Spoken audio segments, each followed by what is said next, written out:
Welcome back to 8482 Media. Today, I'm going to introduce to you guys a really awesome software that helps you with any type of broadcasting if you're on Twitch, on Rumble, anything like that. And it's called NVIDIA Broadcast. And so let's look at some of the features. Rising above the noise. Basically, it allows you to not have the best mic and it filters out all the background noise and makes the quality of your microphone sound better than it actually is. And then right here, set the stage. As you can see on the right corner right here, she actually doesn't have a green screen, but the software allows her to make it seem like she does have a green screen, and it filters out everything behind her. You go down, time to shine allows you to have the camera only focus on your face and your movement. So if you move to the right of the camera, to the left of the camera angle shifts and focuses on you.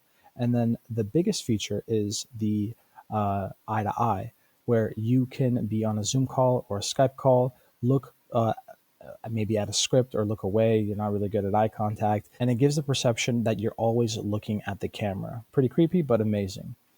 You guys can test this out and comment down below. Let us know if you like this broadcasting software. And thank you guys and have a great day.